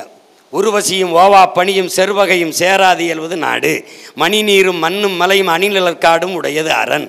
எப்படி ஆட்சியை நடத்தணும்னு அவன் எழுதி வச்சுருக்கான். இதுவரைக்கும் அந்த ஆட்சியை நிறுவல. இந்த தலைமுறையில் அவன் பேரனாவது நிறுவிடணும்னு துடிக்கிறேன். அதுதான் நீங்கள் அவங்களுக்கு. அதனால இது எங்கள் முன்னோர்களின் கனவு. நீங்கள் என்னை இந்த சாதிக்காரன் இந்த மதத்துக்காரன் நினச்சிங்கன்னா என்னை விட்டுருங்க, நான் அதுக்கு ஆள் இல்லை. ஆனால் நாங்கள் பிறந்த பெருமை மிக்க இந்த மதம் எப்போது வந்தது என்னிடத்திலே? கிறிஸ்தவம் தோன்றி 2000 ஆண்டுகள், 2100 வைத்துக் கொள்ளலாம். நபிகள் நாயகத்துக்கு 1100 பிறந்த நாள் இப்பதான் கொண்டாடுறாங்க மிலாடி நபியிலே. இஸ்லாம் வந்து இப்போது, பௌத்தம் வந்து 2500, இது 2000, 1500. மிக முதன்மையான சமயங்கள் இதுதான். இந்த மதங்கள் எப்போது வந்தது எங்களிடத்திலே? இந்த சாதி எப்போது வந்தது எங்களிடத்திலே? ஆனால் நாங்கள் யார்? 50,000 ஆண்டுகளுக்கு முன்பிருந்தே தமிழர்கள். இந்த இறைவன்கள் கடவுள்கள் தோன்றினார்கள் எங்களிடம் இருந்துதான், எங்களிலே இருந்துதான். எங்களில் இருந்துதான் எங்கள் சிவன், எங்களில் இருந்துதான் எங்கள் முருகன், எங்களில் இருந்துதான் எங்கள் மாயவன். இப்படித்தான் எங்கள் இறை. அதனால அந்த பெருமிதமும் திமிரும் எவனுக்கு இருக்கோ, நான் இந்தியன் அங்கிட்டு அங்கிட்டு, நான் திராவிடன் தூரப்போ தூரப்போ, நான் தமிழன் எங்கூட வா, இங்க வா, நான் இருக்கேன், அண்ணன் இருக்கேன், இங்க வா இங்க வா இங்க வா. இதுதான் நாங்கள் அழைக்கிறது. அதனால கிறிஸ்தவர்னு நினைக்கிறது வேற யாருக்கு போடுறதுக்கு என் தம்பிக்கே போட்டுருங்க. தமிழர்னு நினைச்சா எனக்கு போடுங்க. நீங்க மறுபடியும் திமுக போட்டு விட்டுருப்பீங்க. பஞ்சம்பட்டியை சார்ந்த செல்வராஜ், ஜோசப் செல்வராஜ், அவங்க ஊர்லேருந்து 2-3 கேள்வி மொத்தமாக கொடுத்துருக்குறாங்க. அதாவது அந்த ஊரில் இப்பொழுது ஒரு சின்ன சிக்கல் நடந்து கொண்டு இருக்கிறது. அதாவது நான் ஏற்கனவே தொடக்கத்தில் சொன்னது போல் ஆர்எஸ்எஸ்னுடைய ஆதிக்கம் என்பது இன்றைக்கு வலுவாக போய்கொண்டிருக்கிறது. ஆர்எஸ்எஸ் உடைய ஆதிக்கம் வலுவாக போய்கொண்டிருக்கிறது. அதனால் அதற்கு மாற்று நாம் தமிழர், அதற்கான மாற்று நாம் தமிழராக இருக்க வேண்டும் என்று சொல்லி அதற்கான காரியங்களை நாம் முன்னெடுக்க வேண்டும் என்று சொல்லி அவர்கள் அந்த கருத்தை முன்வைக்கிறார்கள். அதை குறித்து உங்களுடைய கருத்து சொல்லுமாறு கேட்டு. அது சரிதான், அவங்க எதிர்பார்க்கிறது சரிதான், அதை தான் நம்ம செய்து கொண்டிருக்கிறோம். ஆர்எஸ்எஸ், பிஜேபி அல்லது காங்கிரஸ் அல்லது திமுக, அதிமுக, இந்த கோட்பாடு இந்தியம் திராவிடம், இந்த கோட்பாடுகளுக்கு மாற்று ஒரு வலிமையான கருத்தியல், தேவையான கருத்தியல், இருந்திருக்க வேண்டிய கருத்தியல் அரசியல் தமிழ் தேசிய அரசியல் தான், தமிழ் தேசிய இன அரசியல் தான். இப்போ இந்த அரசியலை எனக்கு முன்பு, நம்ம வருவதற்கு முன்பு நம் முன்னோர்கள் எடுத்திருந்தாலும் கூட உறுதியாக நின்று நீண்ட காலம் தொடராமல் விட்டுவிட்டதால் அது சிதைஞ்சு போயிடுச்சு. இப்போதைக்கு இனச்சாவிலிருந்து பிறந்த பிள்ளைகள் மிகவும் மிகவும் உறுதியாக, மிக வலிமையாக இந்த அரசியலை கட்டி எழுப்பி கொண்டு வருவதனால இந்த திராவிடம், இந்தியம், இந்துத்துவம் இதெல்லாம் திணறி கொண்டிருக்கிறது. நீங்கள் உறுதியாக நம்புங்கள், 26 தேர்தலுக்கு பிறகு நம் படை மிக வலிமையான படையாக மாறி நிற்கும். இந்த இனத்தின் எதிரிகள், துரோகிகள் நடுங்கக்கூடிய மாபெரும் படையாக இருக்கும். 22 உலக நாடுகளின் படையை எதிர்த்து போர் புரிந்த உலகத்தின் தலை சிறந்த புரட்சியாளன் மாபெரும் வீரன் பிரபாகரனின் பிள்ளைகள் நாம். அந்த துணிவோடு, அந்த வீரத்தோடு, அந்த நிமிர்வோடு நாம் களத்தில் நிற்போம்.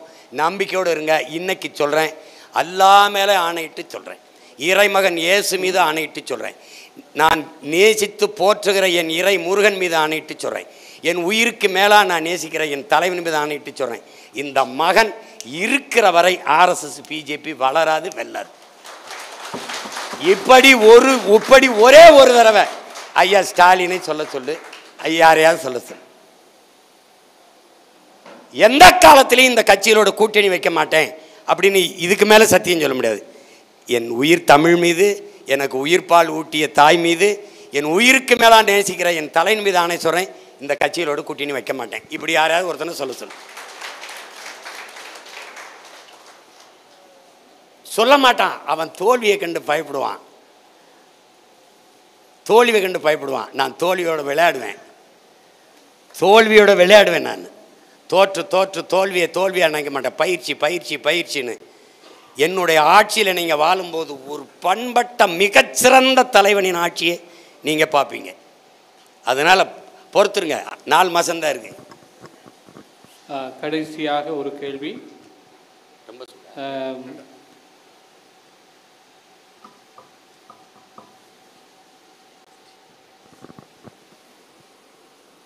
கடைசி கேள்வியா? ரொம்ப சுருக்கமாக இருக்கு, பரவாயில்லையே. இல்லை கொஞ்சம் நீங்கள் ஓய்வு எடுத்தாங்க. ஓய்வு இல்லை, கொஞ்சம் பயணம்தான். அப்போ 2 கேள்வி கேட்கலாமா? சரி. அடுத்தபடியாக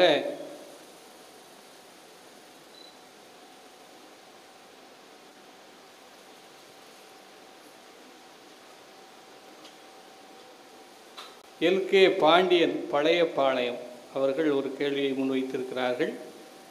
அதாவது தேர்தல் என்று வருகிற போது மக்கள் காசு, பணம், பிரியாணி என்று மாறிவிடுகிறார்களே, அதில் கிறித்தவர்களும் விதிவிலக்காக இல்லை என்பதனால் இந்த கிறித்தவர்கள் இதற்கு விதிவிலக்காக இருக்க வேண்டும் என்று சொன்னால் என்ன செய்யலாம்? நான் ஒன்று செய்யலாம், கர்த்தர்கிட்ட ஜெபிக்கலாம். கர்த்தரே, எந்த பாவத்தை வேணுமாலும் மன்னியுங்கள், இந்த காசு வாங்கிக்கிட்டு இந்த பிரியாணி இந்த குவார்ட்டருக்கு வாக்கு செலுத்துகிற இந்த மக்களை தயவு செய்து இவர்கள் பாவங்களை மன்னிக்காதீர்கள் அப்படி வேணால் நான் ஜெபிக்கலாம். நீங்கள் அருள் தந்தையர்கள் பாவத்தை ஒப்பு கொடுக்க வருகிற போது நீ வாக்குக்கு காசு வாங்கினாயா என்று ஒரு கேள்வியை கேளுங்கள். ஆமா என்று. என்ன ஆண்டவரே சிரிக்கிறீ? ஆண்டவரே ஆண்டவர் சிரிக்க. ஆமா என்றால் உன் பாவங்கள் ஒருபோதும் மன்னிக்கப்படாது, போ. நீ உயிர் உள்ள வரவும் பாவிதான், நீ செத்தாலும் உன் ஆவியும் பாவிதான் என்று சபித்து விடுங்க. சரிதானே? சரிதானே? என்னண்டவரே? நல்லது, நல்ல பதில். அடுத்தபடியாக இப்பொழுது நம்முடைய நாம் தமிழர் கட்சி பல்வேறு இடங்களில் சிறப்பாக செயல்படுகிறது. குறிப்பாக வருகின்ற தேர்தல் காலத்தில் எல்லா தொகுதியும் ஓரளவு வேட்பாளர்களை அறிவித்திருக்கிறீர்கள். எங்களுடைய மணப்பாறை தொகுதிக்கு எப்பொழுது அறிவிப்பீர்கள் அப்படின்னு ஒரு கேள்வி கேட்டிருக்காங்க. அதாவது இப்போ இன்னும் 2-3 தொகுதிகள் கொஞ்சம் இது இருக்குது, இதை எல்லாமே தேர்வு பண்ணிட்டு வர்றோம்.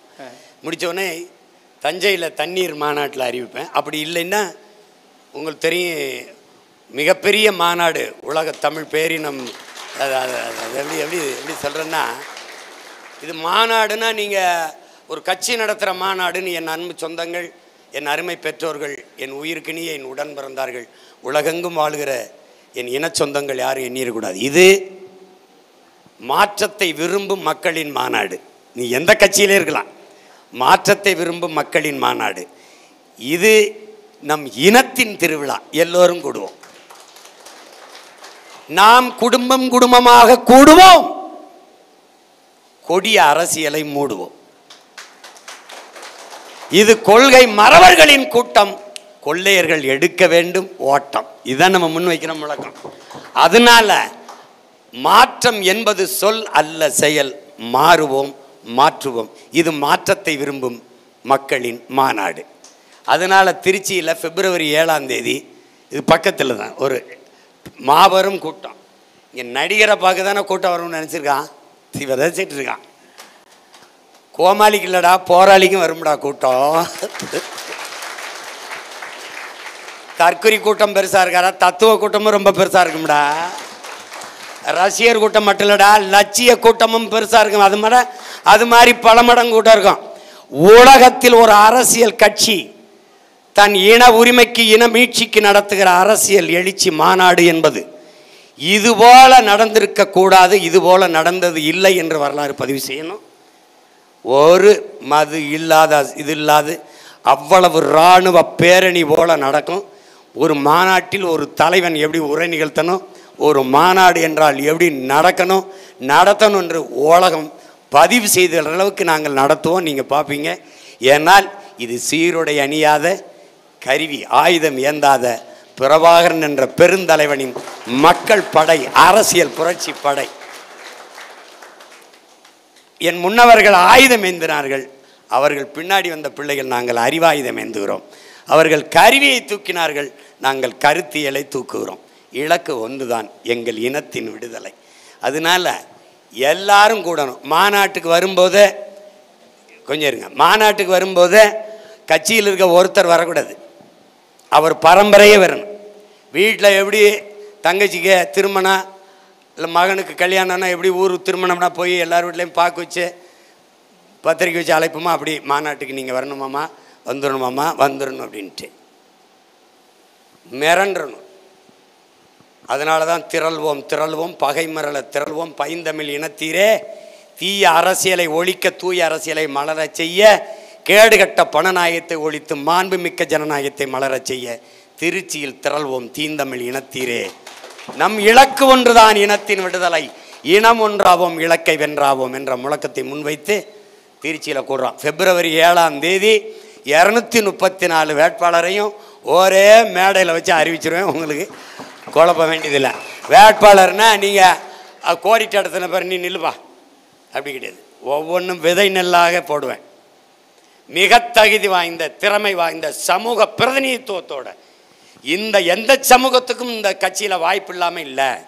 நிராகரிக்கப்பட்ட தமிழ் சமூகங்கள் இருக்குது, இதுவரை அரசியல் அதிகாரத்துக்கே வராத, வாய்ப்பே அளிக்கப்படாத, அதுக்கும் கொடுக்குறோம். எல்லா சமூகங்களுக்கும் கொடுத்து 117 பெண்கள் 117 ஆண்கள், அதில் 100க்கு மேற்பட்டவன் 20 வயதுலேருந்து 30 வயதுக்குள்ள இளைஞர்களாக 134 பேர் இருப்பான். இவனெல்லாம் வேட்பாளரா? இவனெல்லாம் இந்த பையனெல்லாம் எங்கேப்பா பிடிச்சாருன்ட்டு. ஏன்ப்பா நீ எல்லாம் வேட்பாளரா என்ன அப்படின்னு நீன்னு வச்சுக்க கொன்றுவான் உன்னைய. ஏன்னா சீமானே பரவாயில்லைங்கிற அளவுக்கு பேசுவான் என் ஆளெல்லாம். இங்கே தான் பாடம் நடத்துகிற வாத்தியாரை விட படித்த மாணவன் அறிவாளி இருப்பான். அது என் பிள்ளை இருப்பாங்க, பார்ப்பீங்க தர்க்கத்தில். எனக்கே மேடையில் வந்து கடைசியாக போனால் போதுன்னா 1/2 மணி நேரம் கொடுக்குறாங்க. அதுலேயே ரொம்ப பேர் என்னை பேச வாய்ப்பு தரலன்னு கோவிச்சுக்கிறாங்க. இரியா கொஞ்ச நாள் பொரியா நான் பேசிக்கிறேன், வெல்ற வரைக்கும் என்னை பேச விடியான்னு இருக்குது. அதனால் என் பிள்ளைய 7-5 வயசு பிள்ளைங்க எங்கெல்லாம் படிக்க போயிட்டான். முகிலெல்லாம் என்ன வார்த்தை வருவாங்கன்னு நினைக்கிறேன், கிட்ட போக முடியாது. ஏன்னு கேளுங்க, இது வீர மறவர்களின் விதை, பிரபாகரன் என்ற பெருந்தலைவனின் ரத்த துளிகள். இது அது சாதாரணமாக சோரம் போகாது. எனக்கு எவ்வளோ பேரம் பேசியிருப்பான்னு நீ நினைக்கிற? அரை விழுக்காடு வச்சுருக்கிறவனுக்கே இந்த அலைச்சல் அலைகிறான். யாரோட கூட்டின்னு போவாப்பில, எங்கே போவாப்பில, எத்தனை சீட்டு, எவ்வளவு நோட்டு, எனக்கு எவ்வளோ பேசியிருப்பான்னு நினைக்கிற? பலாயிரம் கோடி பேசிட்டான். நான் தெருக்கோடியிலோடு நிற்கிறேன், உன் கோடியை தூர கொண்டு போயிட்டேன்.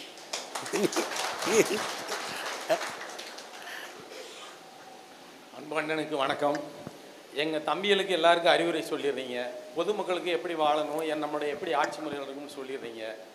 இந்த தமிழ் தேசிய கிறிஸ்தவ இயக்கத்தில் இருந்து அவங்க கிறிஸ்தவர்களை நாம் தமிழர் அப்படின்னு ஒருங்கிணைக்கணும்னு சொல்லி இங்கே கள போராளிகளாக இருக்கிற உங்களுக்கு தெரியாத சிலரும் இருக்கிறாங்க. அவங்களாம் படாத பாடுபட்டு இருக்காங்க. அவங்களுக்கு நீங்கள் என்ன சொல்ல விரும்புகிறீங்க? அதுதான் என்னுடைய கேள்வி. நன்றி. பாடுகள் வந்து கிறிஸ்தவர்களுக்கு புதிதில்லை. ஏன்னா இறைமகன் இயேசு படாத பாட நம்ம பார்க்கல. அவர் பட்டது தான் நமக்கு இன்றைக்கி படிப்புனையாக இருக்குது, பாடமாக இருக்குது. அப்போ அதுதான் நபிகள் ஹீரா மலையில் அந்த இறையருளை பெற்ற பிறகு போய் தன் மனைவிகிட்ட தான் முதல்ல சொல்கிறாங்க, கதிஜா மேட்ட. அவங்க முழுமையாக நம்புகிறாங்க, நான் எல்லா வழியிலையும் உங்களுக்கு துணை நிற்பேன், உங்கள் இறை அருளை உங்கள் இறை கடமையை நிறைவேற்றன்றாங்க. அதுக்கப்புறம் அவர் பெரிதும் மதிக்கிற ஊர் பெரியவற்றை போய் சொல்ல ஒரு பெரியவர் இஸ்லாத்தில் அவருக்கு இதை கவனமாக இரு உன்னை கல்லால் அடிப்பார்கள் அப்படின்னு. என்னையும் அடிப்பாங்க, உன்னையை தாண்டா நல்லா அடிப்பாங்கன்றல. ஏன்னா நீ உண்மையை பேசுகிற எவனையுமே இதை விட்டு வைக்க மாட்டான்டான்னு. அது மாதிரி தொடக்கத்தில் எதுவுமே நிராகரிக்கப்பட்டிருக்கு, அது வரலாறு. உங்களுக்கு ஒரு கிரகம்பல் தொலைத்தொடர்பு கருவியை கண்டுபிடிச்சிடுறாப்புல, டெலிஃபோனை. அதை அவரால் சந்தைப்படுத்த முடியல. உங்களுக்கு தெரியுது என்ன பாடுபட்டாருன்னு. நம்மால் ஆல்வா எடிசன் இந்த மின் விளக்கை கண்டுபிடிச்சிடறாப்புல. கண்டுபிடிச்சிட்டு அவர் போயிட்டு எப்படி இதை சந்தைப்படுத்துறதுன்னு தெரியல, நீங்கள் மெழுகுவர்த்தி இல்லாத இரவுகளில் இதை பயன்படுத்திக்கலாங்கிறப்பல. எப்படி இருக்கு பாருங்க. இன்றைக்கி மின்சாரம் இல்லாத இரவுகளில் நம்ம மெழுகுவர்த்தியை பயன்படுத்துகிறோம். ஆனால் அவருக்கு என்ன நிலைமை இருந்திருக்குன்னு பாருங்கள். ஆல்வா எடிசன் இப்படி பேசினாரா அப்படின்னு. நீங்கள் மெழுகுவர்த்தி இல்லாத இரவுகளில் இதை பயன்படுத்திக்கலாம்னு இருக்காப்புல. விமானத்தை கண்டுபிடிச்சிட்டான் ஆல்வரைட் வில்பர் ரைட் சகோதரர்கள். ஆனால் அவனுக்கு வந்து யாரும் பாராட்டலை. இன்றைக்கி இருக்கிற மாதிரி பத்திரிகையில் விளையாடுகளை ஆனால் அவன் தோன்றலை. நான் மதுரை ஆயரை போய் பார்த்தேன், தம்பி வந்தான், ஆண்டவரை போய் பார்த்து எவ்வளவோ அரசியலை எடுத்து வைக்கிறேன், ஆனால் நம் மக்களுக்கு இன்னும் சரியான விழிப்புணர்வு புரிதல் வரலைன்னு நான் குறைபட்டேன். அப்போ அவர் எனக்கு சொன்ன ஆறுதல், விடுங்க சுதந்திராதிய, இறைமகன் இயேசுவே சொந்த ஊரில் தச்சன் மகன் தானே, சொந்த ஊரில் அவர் தச்சன் மகன் தான். புத்தன் சொந்த ஊரில் அவன் துறவரத்தை ஏற்று போகும்போது அவனை யாரும் ஏற்கலை புத்தனா. நபிகளை சொந்த ஊரில் யாரும் அவர் இறையருள் பெற்ற நபிகளின் இறைவனின் தூதுவர்னு யாரும் ஏற்கலை. பெரும் புரட்சியாளன் மார்க்ஸுக்கு ஜெர்மனியில் இடம் இல்லை, இத்தாலிய பெருங்கவிங்க மகாகவிங்க தாந்தேக்கு இத்தாலியில் இடம் இல்லை, ரூசோவுக்கு அவன் பிறந்த மண்ணில் இடம் இல்லை, பாரதி சாகிற வர பிச்சைக்கார பைய குடியார பைய கஞ்சா குடிக்கி செத்தா மகாகவி. இந்த நாட்டில் தனி ஒரு மனிதனுக்கு உணவில்லை என்றால் ஜெகத்தனை அழிப்போம்னு பாடின பாரதியவே பட்டு கொண்டதான் இந்த நாடு. அதனால் இருக்கும்போது எதன் மதிப்பும் இவனுக்கு தெரியாது. இங்கே அதான் பிரச்சனை. அதனால் பாடுகள் நமக்கு புதுசு இல்லை, ஆனால் அந்த பாடுகளை தாங்கி கொண்டு நாம் செய்ய வேண்டிய பிறவி கடமை என்று ஒன்று இருக்குது. அதை என் உடன் பிறந்தார்கள் செய்வீர்கள், செய்து கொண்டிருக்கிறீர்கள். அதில் நம்முடைய போற்றுதற்குரிய மைப்பாவர்கள், என்னுடைய தம்பி சகாயராஜ் போன்றவர்கள், இன்னும் இளங்குருமார்கள், சியோன் செல்லமுத்து போன்ற பெருமக்கள்லாம் பேரார்வம் கொண்டு இதை ஐயா சாமி யேசுதாஸ், தம்பி குரலினி எல்லாம் போன்றவர்கள்லாம் அவங்கவங்க தளங்களில் இந்த கிறித்தவத்தை ஏற்றிருக்கிற இன சொந்தங்கள்கிட்ட இந்த அரசியலை, இது புதுசு கிடையாது, இதுதான் இருந்திருக்குன்னு. ஆனால் இது எப்படின்னா, பழைய சோறு சாப்பிட்றது இதெல்லாம் இதை போய் சாப்பிட்டுக்கிட்டு இருக்கேன்னா, அப்போ கூழ் குடிச்சிக்கிட்டு இருந்தான், என்னைய கூழ், நான் கருப்பாக இருக்கேன், கூழ் கருப்பாக இருக்கேன், இது கருப்பட்டி சாப்பிட்டுருந்தேன், அது கருப்பாக இருக்குது, ஏன்னா இது கருப்பாக அதை சாப்பிட்டு எதாங்க சாப்பிட்றதுன்னு வெள்ளையாக வந்தவன் பொன்னிறத்தில் ஒன்று விரித்து வச்சான், பூரி சப்பாத்தின்னா. கோதுமை என்கிட்ட விலையில் பல்ல விலைக்கிட்டு பசியோடு காத்திருந்தேன், என் பொருளாதாரம் அவன்கிட்ட போயிடுச்சு, நான் அடிமை ஆகிட்டேன். அந்த மாதிரி இந்த கருப்பட்டி கருப்பாக இருக்கணுன்னு நான் வெள்ளையாக இருக்கிறதுல மோகிச்சேன், சீனியை கொண்டாந்தான். என் பன்னி கருப்பாக இருந்துச்சு, அது கருப்பாக இருக்குன்னு பன்னியை முழுக்க வெள்ளையாக்குனான். என் கோழி பல வண்ணத்தில் இருந்துச்சு, கோழியை பூரா வெள்ளையாக்குனான். ஏன்னா வெள்ளையாக இருக்கிறதுல ஒரு நிற கவர்ச்சி.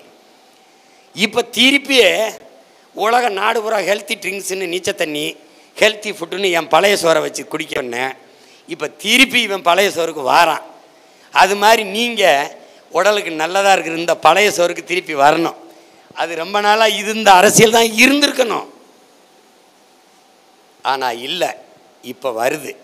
என் இன சொந்தங்கள், என்னரும் தமிழ் மக்கள், அறிவார்ந்த இனத்தின் சொந்தங்கள், உலகிற்கு அறிவை கடன் கொடுத்த இனத்தின் பிள்ளைகள் இதை புரிந்து கொண்டு இனியேனும் ஒரு மாறுதலுக்கான தூய அரசியலை இந்த நிலத்தில் கட்டி எழுப்ப, நல்ல அரசை அமையச் செய்ய அரும்பாடாற்றுங்கள். உங்களால் முடிந்த அளவுக்கு செய்யுங்கள். உங்கள் மதிப்புமிக்க வாக்கை யாருக்கும் செலுத்துங்கள், உங்களுக்கு பிடித்தவர்களுக்கு. ஆனால் பணத்தை வாங்கி கொண்டு விலைக்கு விற்காதீர்கள், அது தன்மான இழப்பு. உங்களுக்கு இருக்கிற கடைசி ஜனநாயக மதிப்பையும் நீங்கள் இழக்கிறீர்கள் என்று பொருள். அது ஒரு தேச துரோக குற்றம். இதைத்தான் நம்முடைய தாத்தா தெய்வ திருமகன், வாக்குக்கு காசு கொடுக்கிறவன் பாவி, அந்த காசை வாங்கி கொண்டு வாக்கு செலுத்துகிறவன் தேச துரோகி என்று சாடுகிறார்கள். அந்த தவறை செய்யாதீர்கள். அதனால் ஐயா அவர்கள் கேட்ட மாதிரி இந்த தமிழ் தேசிய கிறித்தவ பேரியக்கத்தை தொடர்ந்து முன்னெடுத்து போகிற என் உடன் பிறந்தார்களுக்கு, என் அருமை இறை சகோதரர்களுக்கு நாம் ஒன்றும் சொல்ல தேவையில்லை. அவர்கள் சிறப்பாக பணியாற்றுகிறார்கள். இதை இந்த துண்டாக்கி விடாமல் இந்த தொடர்ச்சியை தொடர்ந்து தேர்தலையும் கடந்து கொண்டு போங்கள் என்று அன்போடு வேண்டுகிறேன். இறுதியாக அன்பிற்குரியவர்களை, இஸ்ராயல் நாட்டின் புரட்சியாளர் பஞ்சம்பட்டியைச் சேர்ந்த பாக்கியராஜ் அவர்கள் ஒரு கருத்தை சொல்லியிருக்கார்கள்.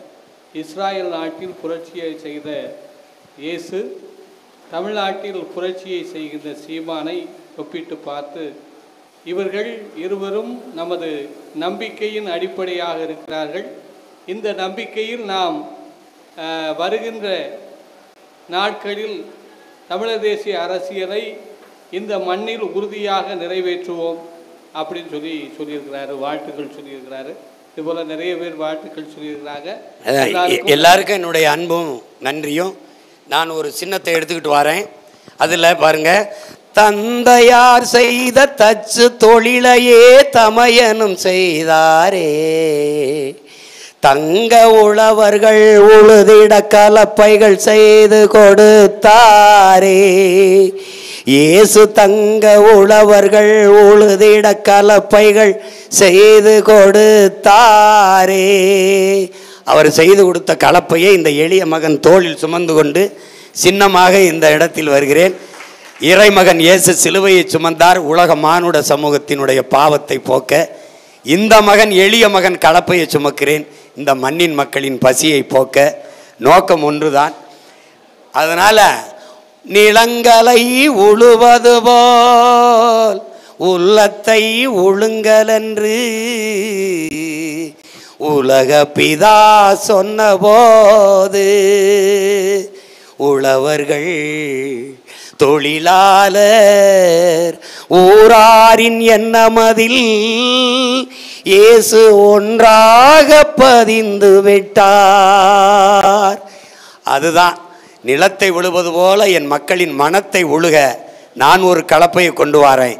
இந்த தீய எண்ணங்கள், இந்த அநீதிக்கு துணை போகிற, இந்த ஆட்சி முறைக்கு துணை போகிற இந்த எண்ணங்களை கைவிட்டு நல்ல அரசியல் மலர வேண்டும் என்கிற அந்த தூய எண்ணத்தோடு, அரசியல் புரிதலோடு, வரலாற்று தெளிவோடு என் இன சொந்தங்கள் கிளர்ந்து எழ வேண்டும். இந்த களம் நமக்கானது, தமிழ் தேசிய இனப்பிள்ளைகளின் களமானது. அதனால்தான் 2026 படைப்போம் புதிய அரசியல் வரலாறு என்ற முழக்கத்தை முன்வைக்கிறோம். உங்கள் பிள்ளைகள் எங்களை நம்பி நில்லுங்கள், நாங்கள் உங்களை நம்பி நிற்கிறோம், நீங்கள் நம்ப நிற்கிறோம், எங்களை கைவிட்டு விடாதீர்கள். என் அன்பு சொந்தங்களே, ஏலி ஏலி லாமா ஜமக்தானி என்று இறைமகன் இயேசு ஏன் தந்தையே ஏன் தந்தையே என்னை கைவிட்டீர்கள் என்று கேட்டது போல இந்த மகன் ஏன் என் அன்பு சொந்தங்களே என் அன்பு சொந்தங்களே இந்த மகனை கைவிட்டு விட்டீர்கள் என்று நீங்கள் என்னை கேட்க வைத்து விடாதீர்கள். கேளுங்கள் தரப்படும், தட்டுங்கள் திறக்கப்படும், தேடுங்கள் கிடைக்கும் என்றார். 15 ஆண்டுகளாக தேடிக்கொண்டு வருகிறேன். இந்த முறை கிடைக்கும் என்று உறுதியான நம்பிக்கையோடு உங்கள் மகன் களத்துக்கு வருகிறேன். நன்றி, வணக்கம்.